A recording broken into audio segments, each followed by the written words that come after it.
Hi, everybody. My name is David Giller. This is my beautiful wife, Helene Abrams, and we're founders of Think Positive World, and very excited, extremely excited to be hosting the first of a whole new series that Mynoo is doing on, guess what? Happiness. I guess we can all use a little bit of that, right? Make sure that we make the right choice because happiness is a choice.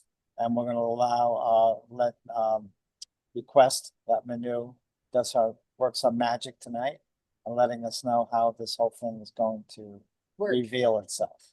So, Manu, Thank you, David. Thank you, Helene. And remember, this is if there are questions that arise for you, or if anything that anyone wants to ask or clarify, then they just put it in the chat and you'll bring it in. Um, okay, so very let's good. begin. Yeah, I'm really happy to be back. Great to see Arun after a long time. We'll catch up at some point, Arun. Okay, so today it is all about happiness and happiness in the age of brilliance. It's very interesting, because happiness um, in the age of command and control, which is the age that we've sort of left behind, and we are now, you know, we've got cadence in terms of the age of brilliance. It hasn't, we are not fully there yet, but the bandwagon is certainly rolling. So it was interesting to see happiness show up at this particular point, especially since we've just completed the series on fear, the transmutations of fear. And sure enough, once fear is transmutated, then happiness it becomes visible and available and experienceable. So this particular one, what we're looking at are the pathways, 12 pathways to happiness in the age of brilliance. So here the main thing the first one that we're focusing on is, I call it snap and be happy. So happiness is not really a reward for a perfect life. It is actually a state that you enter. It is a frequency that you choose. And it is a function of a decision that you make about being happy. So it is a state of being as opposed to doing. The doing that is associated with happy, with the being of happy, is the doing of actions that give you joy. This is the good news. Nothing, but it also means that if you've been hiding behind, this thing makes me happy, or that person makes me happy, or this situation makes me unhappy, then, that's not true. You've been living a lie. You choose this state of being, and you activate this state of being by doing actions that give you joy. Happiness is one side of a two-sided coin that is a decision coin. On the one side is happiness, on the other side is suffering. So the first wake up to snap and be happy is to actually know that you are consciously choosing to be happy. Now, when you are consciously choosing to be happy, you activate yourself by choosing actions that give you joy.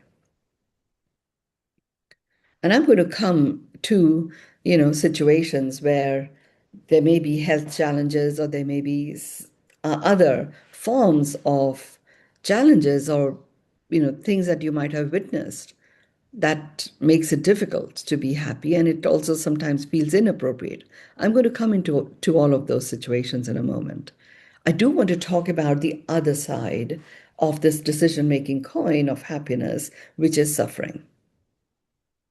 So when a decision is made of suffering, then pain is the justification you seek. So you enter the realm of seeking justification for your suffering. And you proactively and concertedly start looking out for those elements that actually cause you pain or give you pain or are in pain. Everything is a function of your decisions. I do recall my mother. I mean, I'm very, very curious to know what is it that was going on in her life that got her to choose to become so ill in her life, right? So at the age of 32, she had her first heart attack. And she was severely asthmatic, and it was not a bronchial asthma, it was actually cardiac asthma. And she was in and out of hospitals from the time that she was 32. But she had made the decision to be happy,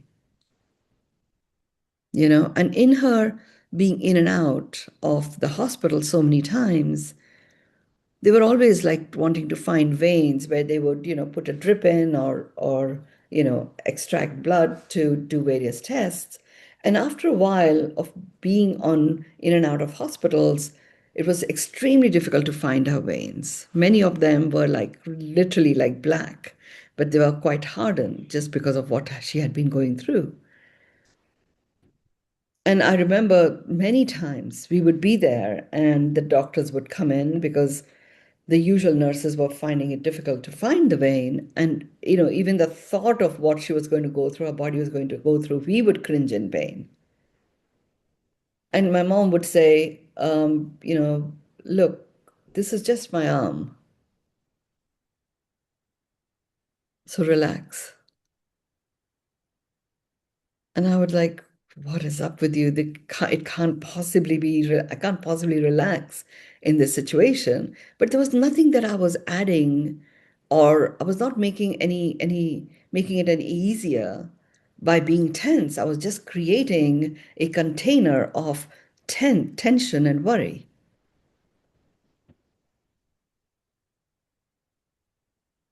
And she would then start, as they're poking and attempting to find these veins, she would be talking about, you know, how how we are actually soul beings.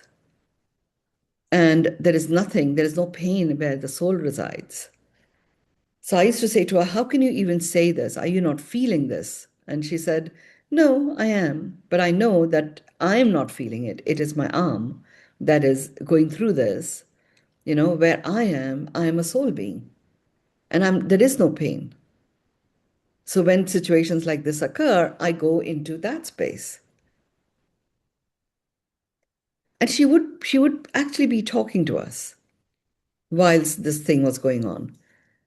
So to me, she's like an extreme ultimate example of someone who chose happiness. And when situations like this were occurring, then she would actually snap and go into her soul presence. So, what it also means is given that happiness is not a reward for a perfect life, it is a state that you choose to enter. It is a frequency that you choose. You have the power to reclaim it. You don't have to wait for happiness to happen. You can have it anytime. It is literally on tap, on call, for you, and it is up to you when you wish to activate it. So it truly is one snap and you're happy.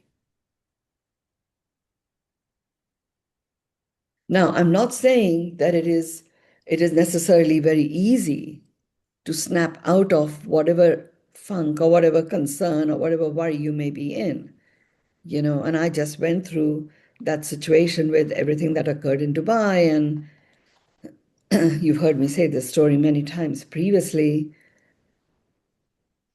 And of course, I wasn't happy about the situation that, my daughter-in-law and my grandkids and my sister were there in Dubai. And I was also not happy about the situation that they were choosing to continue to be in Dubai, as opposed to all of these arrangements that I was making for them to, get into a car and be brought to Oman and be flown out of there. Neither of them wanted that to happen. Many, many times I had to literally use my click of a finger snap and go into what is the action, given what is going on right now in my life. What is that one action that I can take that gives me joy?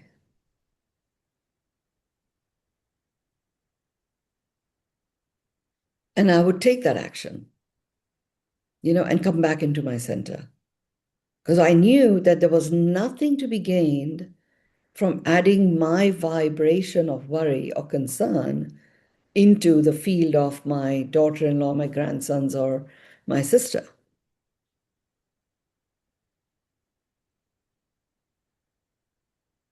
So the thing to remember is, a lot of the time, and most people wait for happiness to happen to them. In the age of brilliance, waiting stops. And the age of brilliance lends itself quite beautifully to that. You snap, use a click of a finger, blink of an eye, whatever. So we snap, we smile, we choose. We return to the truth that happiness is not outside us, ahead of us, or dependent on anyone or someone else's approval. It is available to us on tap, here, now, in this breath, in this body, in this moment. So let's examine this pathway to happiness, snap and be happy, a little deeper. It is the first doorway into the 12 codes of flourishing, regenerative happiness. It is a practice of shifting your state in an instant. And the way you shift your state in an instant, not by denying what is happening, not by pretending that something else is true, actually by remembering that your state is yours to choose. And you can create different ways in which you can accomplish that switch of state. I use a click of a finger. It really does the work for me. And there are people that I have worked with, they use a smile. That becomes a switch. Use a what? A smile. Smile. So if they're feeling really overwhelmed or tense, they consciously choose a smile.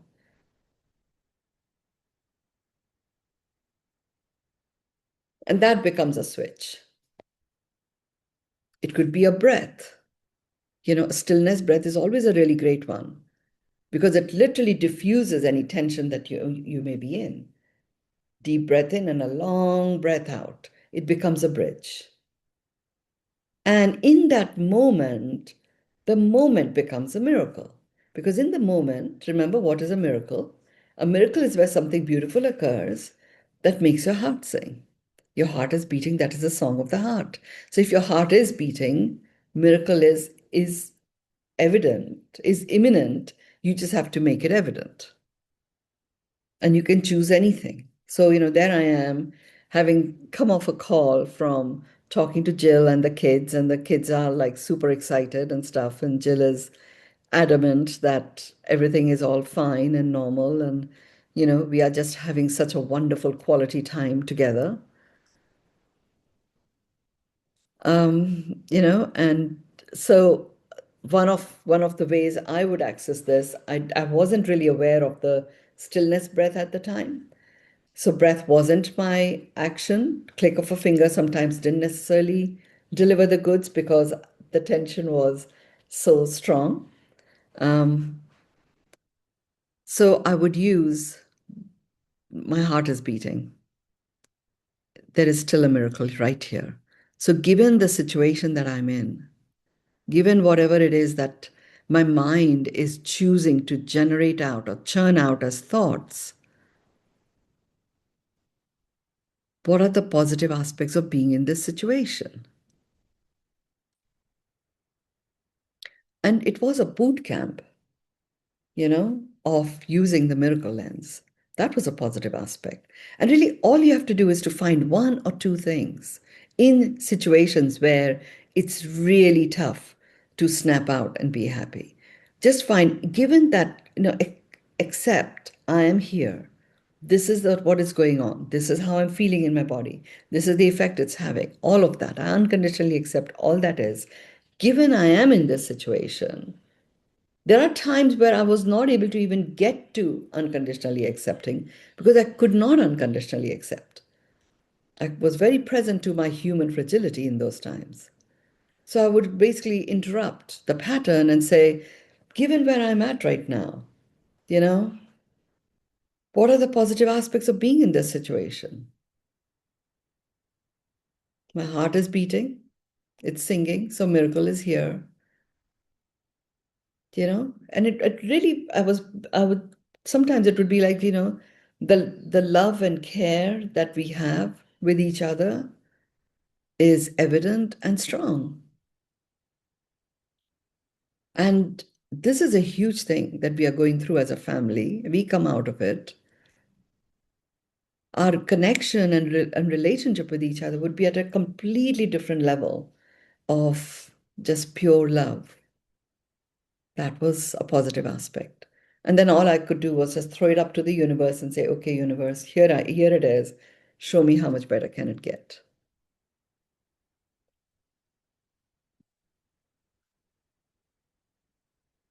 I would use the 946 breath so I could actually at least be in a whole brain state when I was doing this work, because that's the breath I knew about. So a snap becomes like a sacred interruption. And this sacred interruption is communicating a very direct message, which is I no longer outsource my happiness. I claim it as my state of being.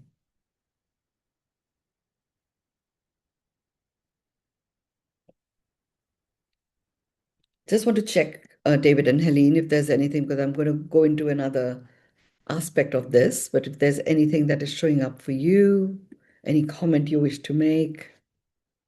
Well, it sounds really great. I mean, most people are just, expecting life to happen to them.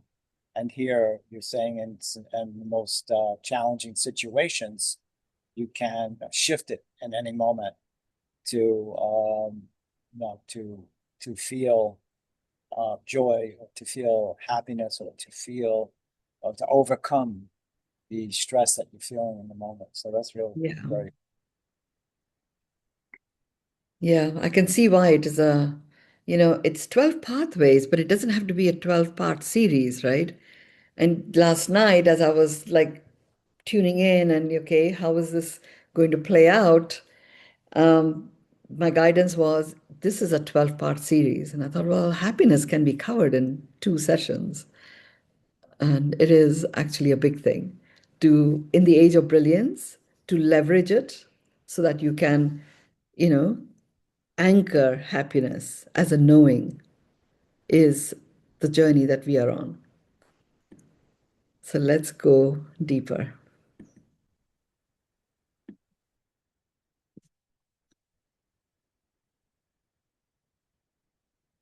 So let's look at how to walk this path, snap and be happy. You can begin simply. The one thing that we all know is smile. Even if you don't feel like smiling, you can smile. So when you are in a situation that you just don't know how to access happiness, create this physical movement of smile. Not asking you to feel it yet. I'm just saying, do the physical movement of a smile. The moment you smile, you allow yourself to, just swallow it in and let that smile enter your body. You swallow it.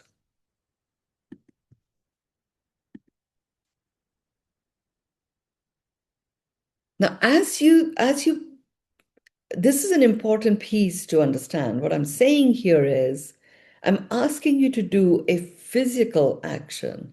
Remember, for wellness, it is full spectrum wellness that is called for, right? Where you start firing on all six cylinders: physical, mental, emotional, spiritual, social, and environmental. When you are in a situation where, let's say your world is imploding, it affects your emotions. Your emotion, the emotional cylinder is firing like crazy. Your mind, your mental cylinder, which is your thoughts, may start running, but it begins with emotions. And sometimes if there are other people involved, then the social cylinder is also firing. But the driver here is emotions. So how do you walk this? Snap and be happy? You begin by, and your physical cylinder initially will be completely dormant. Emotions leads, mental gets activated. Social is may have triggered it, so it will be there in the background. Your environment is whatever the environment is that you're in. And at some point, all of these cylinders just start to, you know, correlate to each other, that you get disconnected from spirit as well. Now, that it takes quite a while for that to happen. So the moment you have something that affects you emotionally in such a strong way that takes away happiness, then the way to walk this snap and be happy is to do something physical. And that's why I'm saying begin simply by performing the act of smile. You may be acting it out, not feeling it, it's fine. Act of smile, let that smile enter your body, swallow that smile. As that smile starts to travel through your being, it's a very, very subtle, but a very definite acupuncture and acupressure that takes place with the act of smile that pierces this balloon. And as the smile starts to travel through your being, it starts to soften. It softens your your esophagus, your stomach, your eyes, your thoughts start to calm down. It goes all the way into your gut because you've swallowed it. You're activating your digestive system. Through the gut, it starts to dissipate and starts to enter the rest of your body. Very specifically, your heart grabs onto it. And then heart starts to pump out,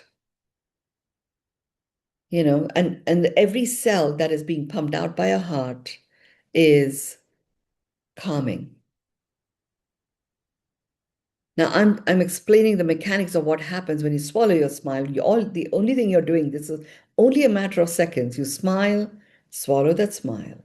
Just feel it traveling through your body. And then smile again. Look around and find something that is actually making your heart sing. It could be a flower. It could be the light. It could be a sound. It could be breath. One reason to be grateful, to be appreciative. One sliver of what may appear to be heaven on earth. And that's what kickstarts brilliance.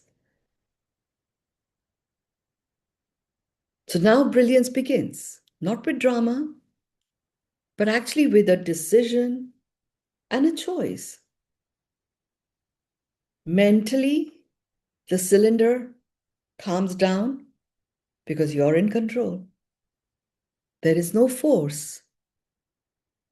It is a vibrational frequency that starts to get uplifted. It's not happening by waiting for someone else to provide it to you, or something else, or some incident, or some situation shift. It is happening because you are choosing it.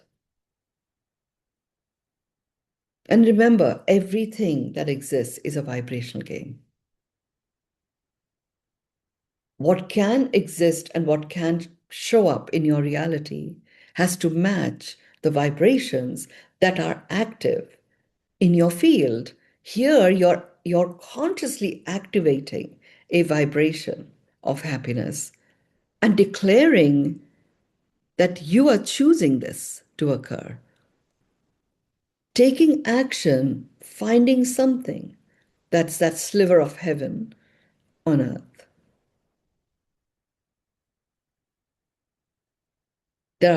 So what is happening now is your mental cylinder is calm, your physical is activated, emotions transform, you're reconnected to spirit by actually finding something that's making your heart sing.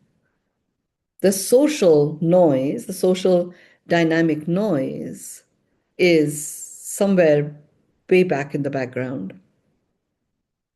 You become in charge of your environment. That's really what happens. You can apply this. I've taken so long to explain it, but actually, when you're doing this action, it literally is seconds, and you've experienced the shift immediately. You know what I do, the hack that I use for myself, I've understood that our physical body is has got about 123 trillion cells that make it up. So I just imagine, there I am smiling and I'm swallowing that smile. The smile is traveling through my digestive tract, through my gut. It's spreading into the different organs. My heart gets it in and it starts to pump this blood. And every cell in my being is now smiling. So I just have this visual of 123 trillion smiley faces beaming out, and I experience it, I feel it. And everything shifts in that moment.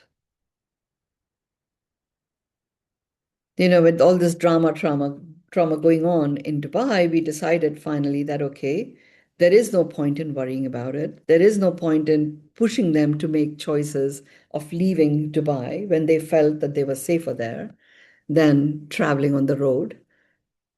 So we decided, okay, let's just use this to get a deeper, wonderful connection with each other as a family. And, all of us become masters of using the miracle lens.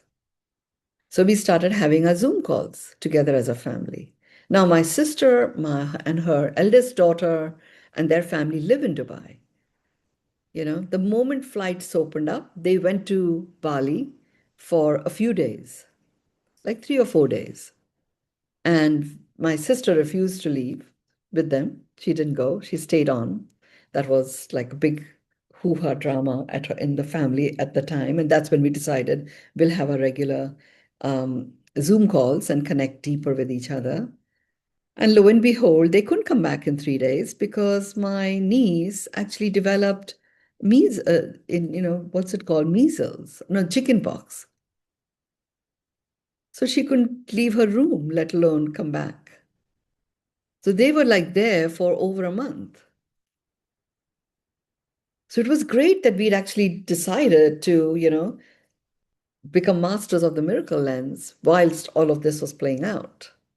And of course, she's there, but she's a part of all the residence groups. So she's getting all of those missile attack, messages through the night and stuff. So she was anxious, very anxious. It was making her condition more aggressive. So doing this sort of stuff that I've just talked about was a very important access to literally take the tension out. And all of us really engage with, making the decision to be happy. We learn to live in the moment. We learn to understand and know that in the moment, all that exists are miracles. There is no past and there is no future. And it was so essential to arrive at that knowing. So when Jill and the boys finally did get to the airport and they were going to fly to Bangkok, and the airport kept shutting, opening, shutting, opening, shutting, opening. So we had no idea whether or not the flight would take off or not. The only thing that supported us was to stay in the moment, because they would be called to the gate, then there would be an alert, airports would shut off, everybody was like rushed out into the safe areas. So Jill with her two kids doing this it was not funny, but we were all of us working on being in the moment, being in the moment, being in the moment, and partnering with the universe. My instruction to the universe was, you only take what I share as something beautiful that has occurred and show me how much better can it get. That's the only job that you have. And that's what we worked with, all of us. Now, so before I go to the next part, just checking in, David and Helene, because I can get very carried away and keep going.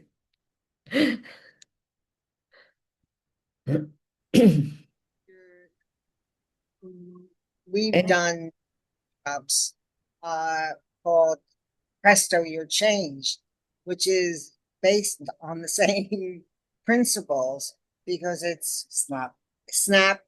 It's you have to be in the moment, and that's what this brings to you. Be present in the moment, and that's yeah, exactly yeah, so true. what So It's true. also about an awareness thing Mm, that, as I mentioned earlier, that people are just, allowing life to happen to them yeah, rather than conscious of making, yeah, create attention on yeah, certain things, trusting that they're going to happen, all that. So yeah, you know, it's really important to just allow, be awake in the moment, yeah, be be awake present. in the moment, be present in the moment, and be aware. The key is aware of yeah, what's happening in the moment and your emotions that are kicking up and all that kind of thing. So it's yeah, great. Wow. And yeah. because and also there's certain facial, when you smile, Hmm. this facial Yeah, I think that helps to shift the thinking and yeah. the There's a very all that. interesting thing that I discovered yesterday, right? So I'm back in Chiang Mai, and it took me about 2 days to really recuperate and get back into my body and stuff. So yesterday I went out with the kids and we went to this cafe that had a combination of, a kids playground with Ferris wheels and stuff, as well as, a mini zoo that you could go pet and feed and touch the animals and play with them and stuff, and other adventure playgrounds and stuff were there. So I was with them in this Ferris wheel area, and the little one wanted to go on the Ferris wheel. Now it wasn't a huge one; it was a small one, but it was still sufficiently high for the kids. And he says, "I want to go on it." And I said, "Okay, but I don't want to go on it alone." So I said, "Okay, uh, this is only for children, so I can't go on it. Let's ask your brother to go with you." So I asked Elio, will you go with him? And Elio says, no, no, no, I'm very fearful of this. It'll go all the way up there, and whether it'll come down or not, I don't know. I have a lot of fear around it. So the little one goes, okay, Mynoo, I will face my fear and I will go alone. So he goes alone and he's the only child on this Ferris wheel. So he's sitting there, the opposite, the seat opposite him, they put on these weights and stuff so that it can work. And then they get the Ferris wheel started. And then he goes to the top and he says, Elio, look, I faced my fear. I think you should face your fear as well and then do it. And Elio goes, I will face my fear in something else. This is too big a fear. But I'm going into what is this face my fear stuff going on? Where did they create this? This was something that Jill created when they were there in Dubai going through missiles or drones or jets or whatever, right? So they all started sharing, this is how I face my fear. This is how I face my fear. It was it was an amazing game. Now again, what an amazing gift, right? That came out of that sort of time. Well, it's no surprise from what you've told us about the little one in the past that he taught the overcoming fear to the other one. Yeah. Well, the older one, he goes, I'm choosing not to face my fear with this one. This is a really big one for me. But I'm going to do this other thing, which is a merry-go-round that was like the horses, the carousel, except the horses were going up and down more higher than they normally do. Okay. So he decided that he was going to face his fear that way. And then he says to me afterwards, Mynoo, actually, fear is not that bad a thing. I said, okay. What do you mean? Okay. He said, because fear gives you focus. I said, yeah, Wow. I guess. True. And it focuses one of the ways of transmutating fear. So it was interesting that this child is saying this to me. But he goes to his brother, I'm very proud of you that you faced your fear. But it was a gift from that time in Dubai.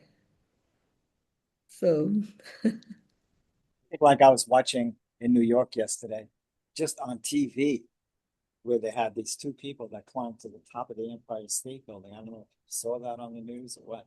They climbed to the very top, above Fear, where the things, inspire. spiral was, wow. and just watch it with all the helicopters. It's like it was more, you know, frightening, or you get dizzy just watching it from the Even helicopter watching them.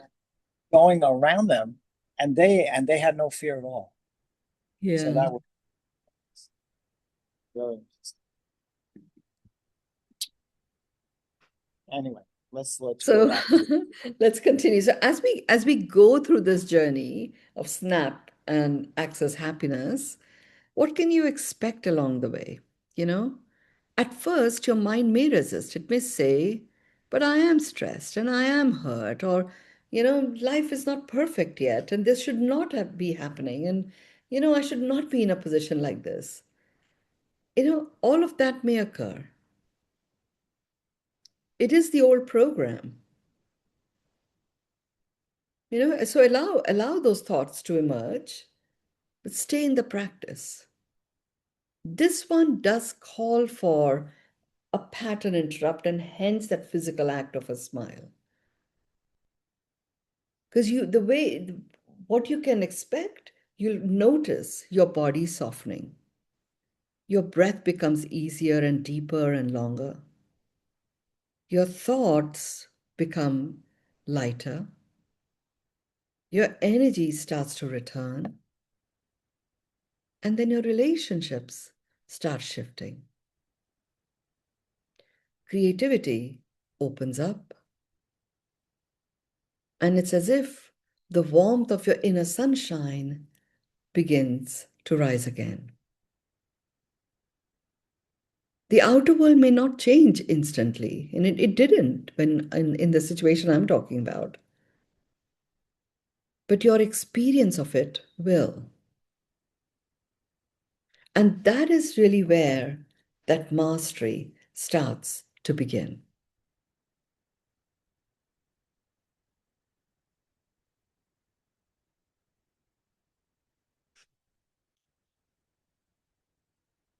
Now, why does this matter? Why is it important?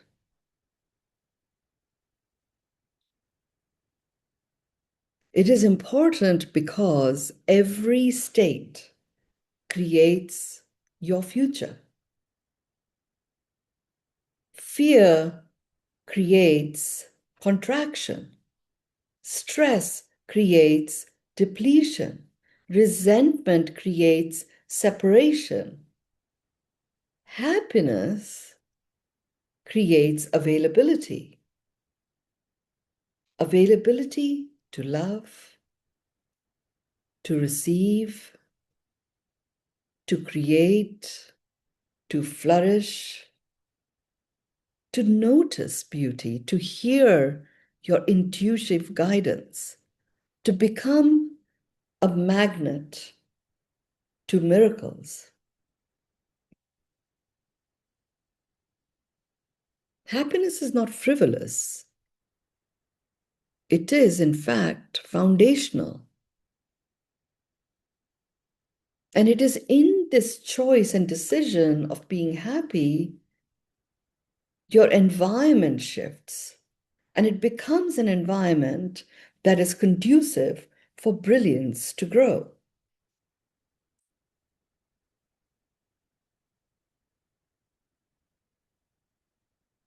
And, what I've just shared about, facing your fear, there was no overcoming or anything like that. There was no running away. There wasn't thinking positively about the fear. It literally was, okay, face it. But he did say that he was afraid and he faced it. And then they actually had quite a nice interaction and discussion about all these different times, different ways in which they face their fears. It was exquisite, really, for me to witness and experience. It's certainly gone into my list of, things that have transformed, made my heart sing in the moment.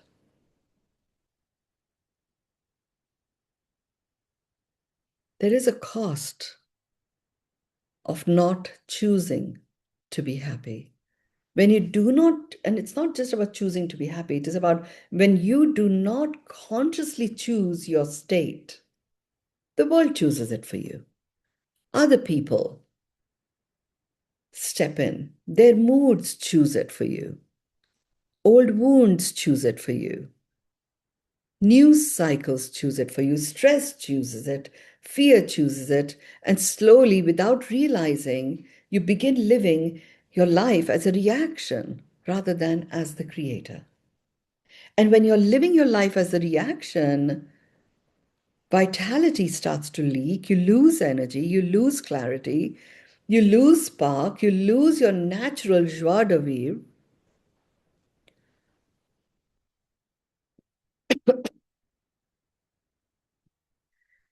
And the greatest tragedy is that you may start believing happiness has left you.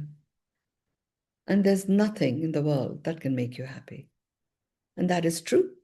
Nothing can make you happy. You choose.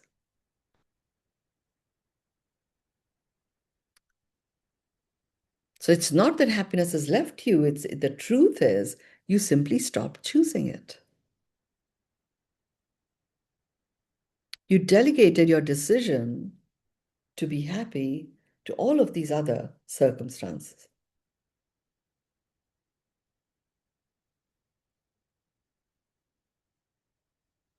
And the thing is that, when you step away from choosing to be happy,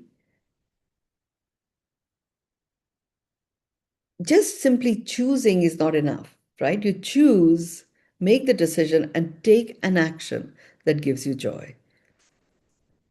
That is what gets that, shift in inertia.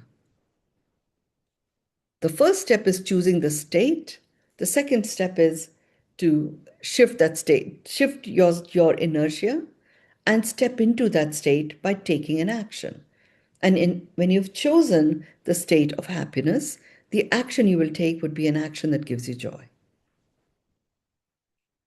the reward that awaits you.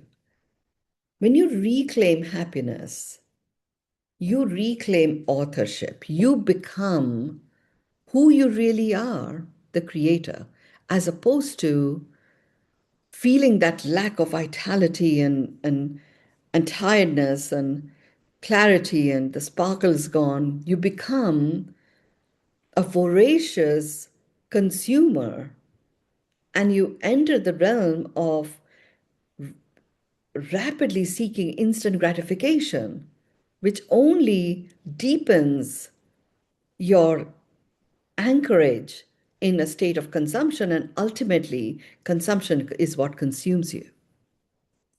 So, the reward that awaits you when you reclaim your choice of happiness, you reclaim authorship. You become lighter, you operate as the creator that you are. You feel freer, you feel more radiant, you feel more resilient. You're more available to love, to beauty, to possibility, and abundance. So there is space, there is magnetism, there is energy, and there is frequency that for all of these things. And therefore, you become a magnet and you become magnetically attracting love, beauty, possibility, abundance into your field. You stop chasing heaven. You become the frequency of heaven on earth.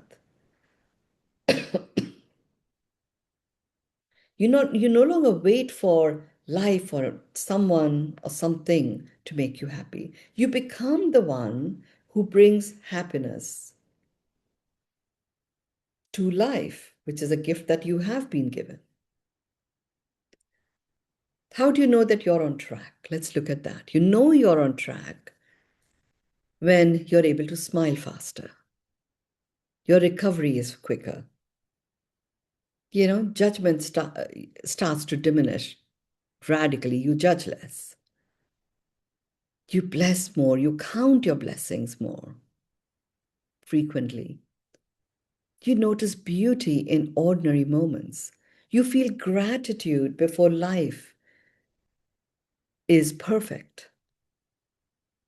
You stop giving other people control over your joy. You become the one that takes joy as an action. As a matter of conscious choice, you become easier to be with. You become easier to be. And most importantly, you experience yourself coming alive again.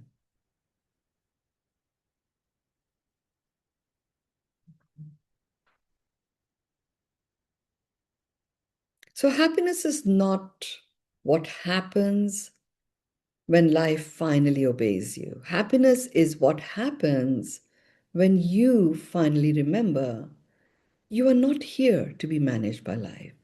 You're here to live it. And you're here to lead yourself into living your life, knowing that it's through living your life where aliveness becomes anchored.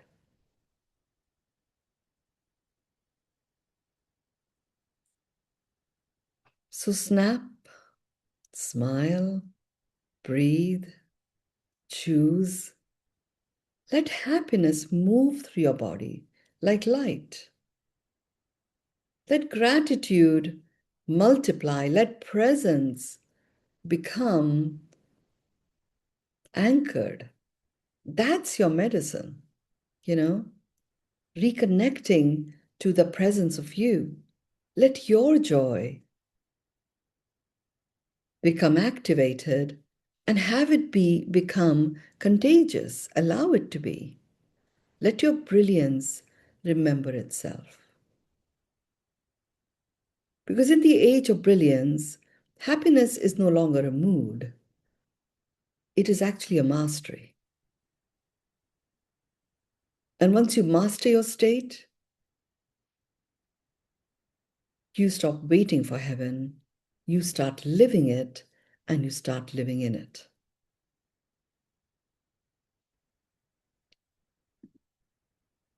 Over to you, David and Helene. to conclude our session?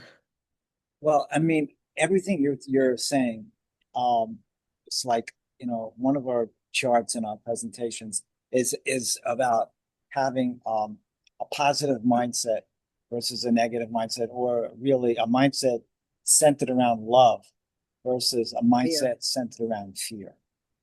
And so if you have a mindset that's centered around love, all those things that you mentioned about compassion and joy, happiness, accomplishment, all these kinds of things, it becomes like easy for it to happen. And then if some fear comes in there, it rejects it. I mean, it doesn't, there's no place for it to go. And the same thing if you have a fear-based mindset, then and some happiness thoughts come in, thoughts of happiness come in there. Again, it's not gonna really be welcome. So you have to, like, if you can really shift your whole way of thinking, which is really the lessons of life, and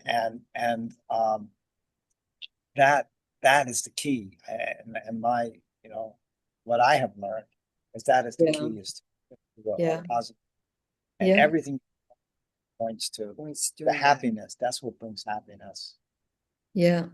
Well, it always begins with a choice. There are people who can think positively and still, because they've chosen suffering, find pain in it.